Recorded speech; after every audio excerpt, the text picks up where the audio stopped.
All right, hey everybody. We have another little tailgate time here today. We picked up this 350 some time ago for like 50 bucks. Had runnability issues or quit running. The owner doesn't know why it wasn't running. You know, yada yada yada. Surface rust on everything, like it's been sitting outside. So I just attack any of these I get like they don't run. I start with the basics. So I have rebuilt the carburetor, put it through the ultrasonic cleaner, put a new kit in it. I don't even mess around anymore, running or not, standard practice. Then I know it's handled. It's got a new spark plug in it. There's surface rust on all kinds of stuff. It's probably been sitting outside. I've not cleaned this saw up at all. I usually like to have them running, or at least close if I think they could possibly run, before I tear them all down and clean them. Otherwise, they're just a part saw and it doesn't matter anyways. But point to this, he's been fighting runnability issues, or somebody was, because there is RVT on everything. And he maybe was just being cautious and preemptive about stuff, but there's RVT around the intake clamp there. Still got the factory piece of garbage plastic clamp on it. There is, I don't know if it'll show up, but there's RVT around some sort of sealant, I don't know. But anyways, all around the base gasket. It was all around the muffler flange. I mean, it's on everything. So he was obviously fighting something, or thought he was fighting something. So I didn't do a vacuum pressure test on this because I didn't think it was in that state. But you should, I won't say you should if you want to. My standard procedure when I get a saw is just to do a pressure vac test on it right off the bat, and then I know. Well, guess what? This time I didn't. I was like, no, I don't know. I just skipped that step. Well, I should have done that step, because anyways, I got it to fire on a prime, but it won't pull fuel at all, and it'd barely fire, and then it'd backfire, pull back on the cord, yank it out of your hand, all kinds of stuff. So pulled the flywheel because I thought it sheared a key. It didn't shear a key. When I was pulling it over, it sounded funny. It sounded like a decomp was leaking. Clue number 2 I should have paid attention to, but I didn't. So I put a decomp plug in it, thinking the decompression valve was leaking. And I pulled it over again, and it still sounded funny. So I'm going to set you up on a tripod, give this thing a couple yanks so maybe you can hear. And we'll go from there. Okay, I don't know if that'll come through on camera or not, but we were not getting like a solid sound out of the exhaust. You can almost hear it coming out from underneath somewhere. So I start checking head bolts, because after all, this is a 350. This model and everything, or this line, they're notorious for it. Some of them had screws in the bottom that came out with a certain thread pitch, whatever. Anyways, check the head bolts up top. Perfectly fine. I flipped it over, however. I'll see if I can get you in to see this. Probably not.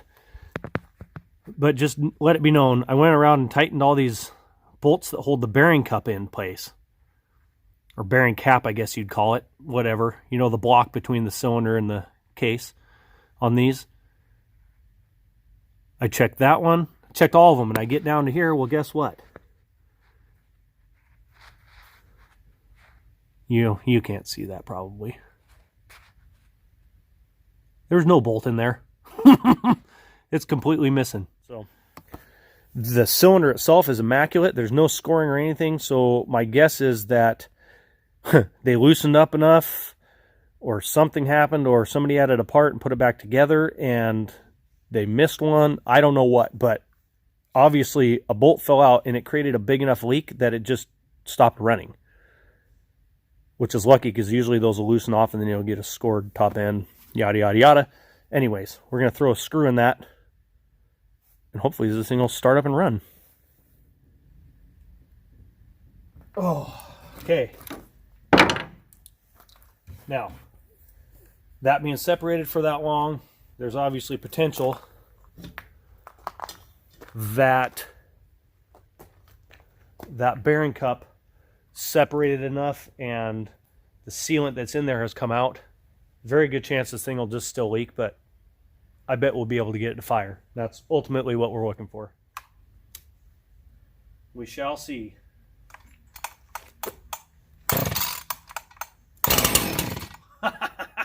Yes. Yes. Oh, I was hoping that would be the result.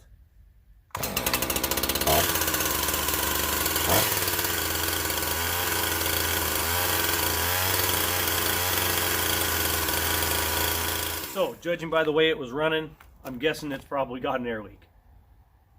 But somebody might have also adjusted the idle speed screw way up, trying to compensate for an air leak early on. So we'll get that set and see if we can't get it to run an idle here. All right, I suppose I ought to just do this real time. I backed the idle speed screw down a half a turn. We'll see. Like I said, it's probably still leaking air.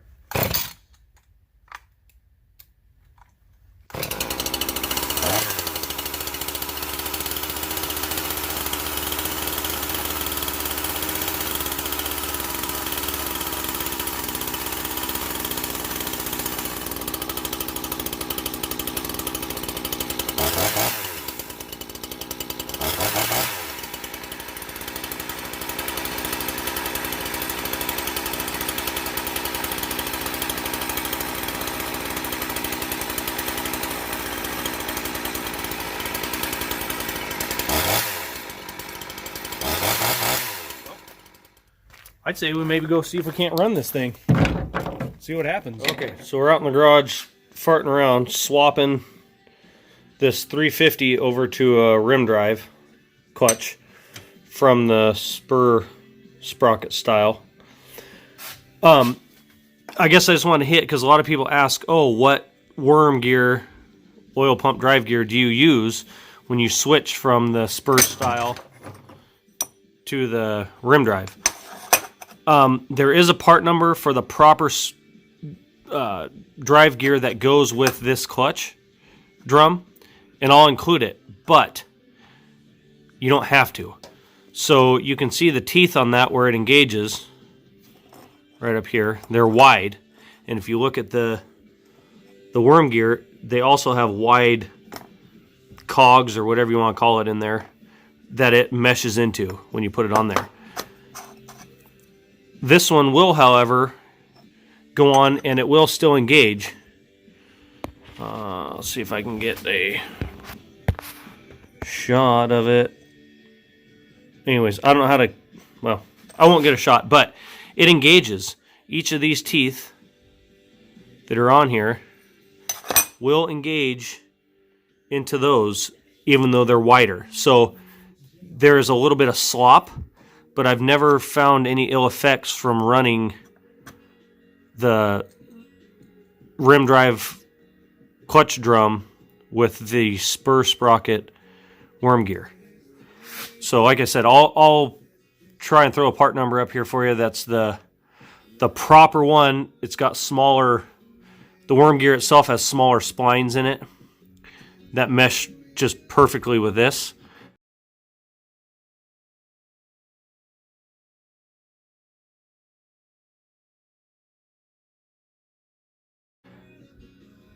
But you can use this type of clutch drum with that type of worm gear and get away with it. Like I said, it doesn't fit perfectly tight, but it's always spinning one direction for the most part. So I've never seen any ill effects. I've never pulled one of these off when using a worm gear like this and they're all wallered out or, you know, stripped through or anything. They engage perfectly fine. So just thought I'd hit on that real quick. All right, everybody, so today we're testing this kind of goofy homemade pipe muffler jobber do versus the stock muffler. I'll show it to you here. Okay, so this is what we're dealing with. If you're in the know, you're in the know. You've seen them before. These things work. I've never ran one on a stock saw. I've always put them on a ported saw. They work. So that's the gist of it anyways. Nothing crazy. Basically, it's just a 1x1 straight runner off the head into a little 45 up into about a 1/2 by 1 inch, you know, 1/2 inch tall, 1 inch deep box. A couple outlets on it. So, anywho, they make gains. They're noisy, I get it, but they make gains. And we got some good run time on it today. Just doing a little bit of testing with the stock muffler and then this muffler. Hopefully it'll show some gains or differences anyways. And I don't know, I get people asking me about them all the time. I've got them on a 359 that seems to get some attention when I'm places, and 266, and had one similar on a close friend's 460 still. So here's to those that have been inquiring about him. That's all it is. You can do it in your garage. Anybody could do it. I was surprised on a stock saw the difference it made. Like I said, I've always run them on ported stuff. So, but anyways, give people an idea. If you want to make one at home, have at her, because they do make a change. Anyways, guys, hope everyone's having a good start off to the year. And it's a rainy mess here, but life's good. So, till next time. All right, you guys get a little bit different angle here today. We got this 350 going. So we got, it's not the best test mule for what we're about to do, but it'll work. It runs good enough, not tip top, but it's bone stock. So we have a stock chain, 3/8 pitch, full skip, full chisel chain, bone stock, everything's stock on it. So we're just gonna make a couple cuts, and we're gonna swap a goofy muffler on here and see if we pick up any gain.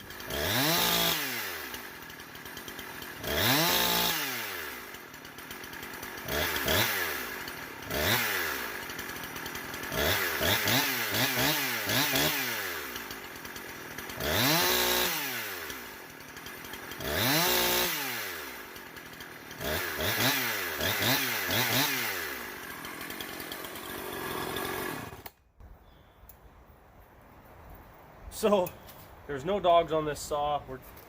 You'll just have to take my word. I'm trying to keep the pressure as even as possible, not doing any favors one side or another.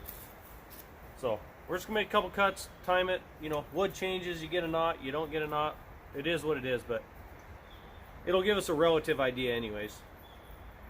And is it fair to throw a 24-inch bar on the stock 350?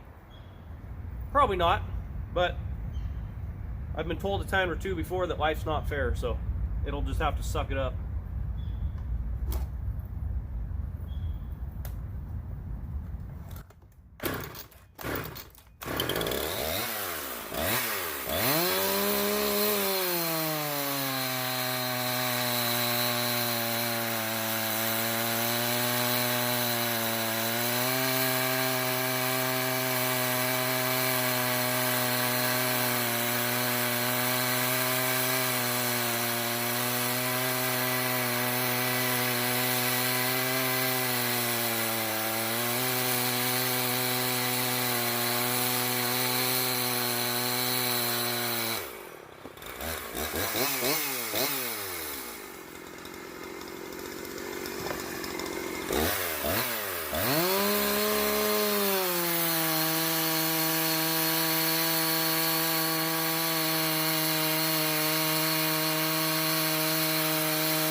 So we'll go swap the other muffler pipe contraption on there and see how it does.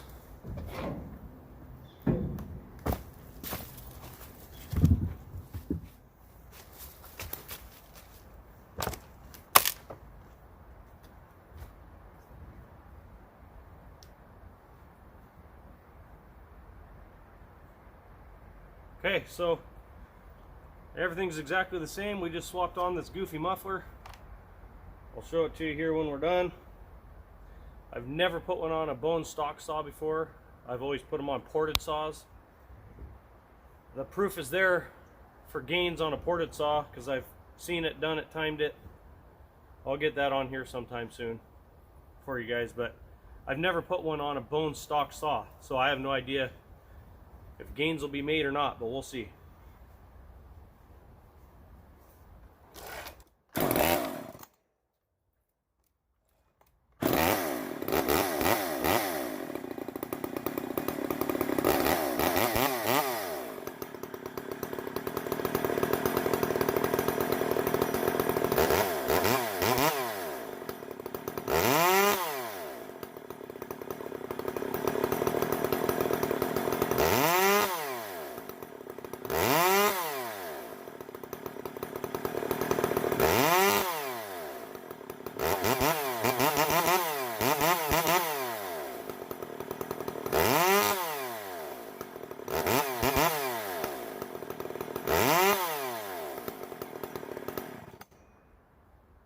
Well, I can tell you this much, throttle response is much improved, and it definitely gets up on the pipe a lot better, gets to the upper RPM range a lot quicker. If nothing else, take my word, I can feel a difference in throttle response. Let's see what it does here in the cut.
So, I don't know what this will show in the cut, close to bar length wood.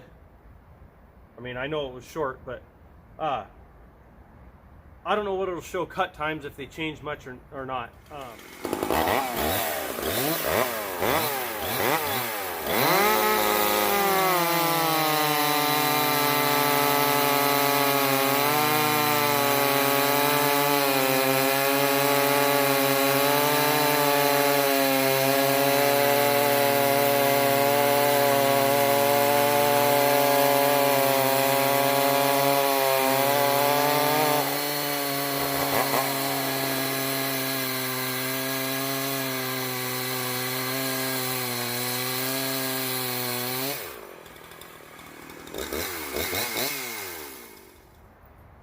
But mainly what we're after here is the throttle response.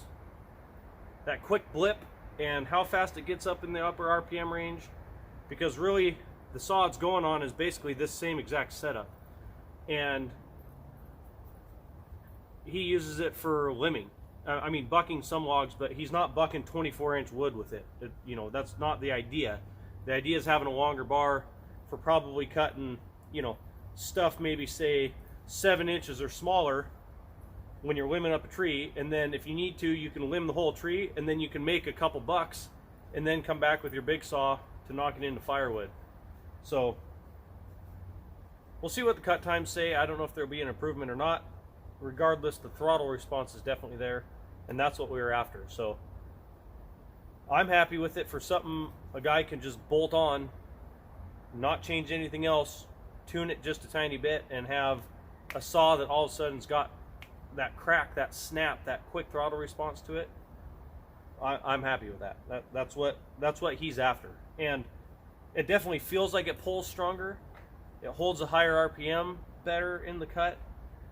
I don't know if it shows any faster cut times necessarily, but the saw seems like it's much more in its happy RPM range with this muffler on here, in the case that he is bucking something that's large. But predominantly, like I said, he'll be using it for limbing, you know, limbing up trees and maybe falling or cutting smaller trees. So we'll see what it shows on camera, but I'm happy with it. So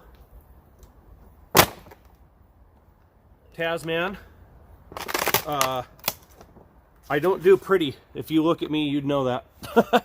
So it'll probably need another shot of paint or something, but it's mechanically sound. So do with it what you will.